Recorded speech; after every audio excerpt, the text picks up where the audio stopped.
And for more on that expected executive order from Biden, let's bring in Ronald Vitiello, the former Border Patrol chief and former director of ICE. Ronald, welcome back to the show. Thanks for inviting me. Of course. Now, as Michael just said, Biden could sign the executive order as soon as Tuesday. As someone who spent so much time there, what's your take on what's being laid out currently?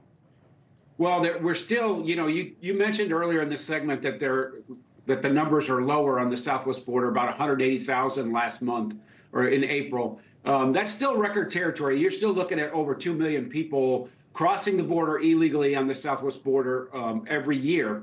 And so we're in record territory as it relates to the flow.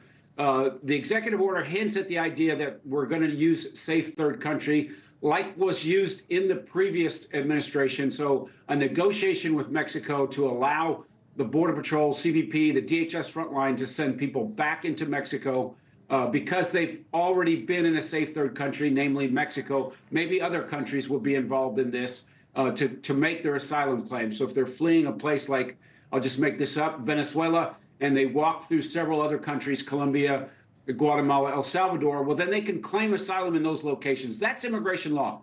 Safe third country is a principle that's used worldwide and is certainly a bipartisan immigration law that's on the books today. If we make an agreement with Mexico to send people back, repatriate people into Mexico from other countries, that did stop and abate the last surge in the previous administration, which started in 2019, which ended by the time Joe Biden became the president.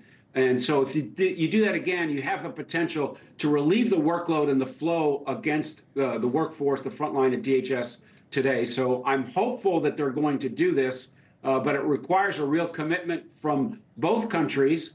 And, operationally, it's still going to be difficult to implement across the board. Let's dive into this executive order a bit more, because it would give border officials the authority to limit the amount of migrant arrivals into the country. Isn't this the authority that border officials have urgently been asking for years now? Well, you need to end the incentives, right? When you're looking at operations and what happens and how the law is operationalized, if you reward people by releasing them into the United States, even though they're under the threat of deportation, but if you release them into the economy of the United States, that's a win for the would-be migrants, the smugglers, and the people who are taking advantage of the pipeline. So if you end that by sending them back into Mexico, it's not a perfect solution, but it does end that incentive. And so if you can do that, if Congress can legislate that, then that's going to be a win for the front line. It's going to be a win for security and make us all safer. It ends the smugglers controlling when fentanyl comes into the United States. It ends the large-scale human trafficking that is occurring across the board. And so it would be an advantage for them to repatriate these people. The Senate bill had a lot of flaws in it, right? And this idea that we have to have 4,000 people a day before we can close the border, that's not a solution for success. But if you end that incentive of a release into the United States, that could make a real difference on our southwest border. You mentioned cooperation is needed between the U.S. and Mexico. We know presidential elections are taking place in Mexico today. It is likely they're going to elect their first female president. Her name is Claudia Sheinbaum. She's a front runner as of now. She's a political ally of the country's current president. She is expected to have similar policies and stances as, like I mentioned, Obrador. So if Sheinbaum does become the next president of Mexico, do you think cooperation will increase between the two nations despite her having the same stance as the current president in Mexico? Well, that's an interesting question. The current president has used immigration as kind of a cudgel against our president of the United States, Joseph Biden.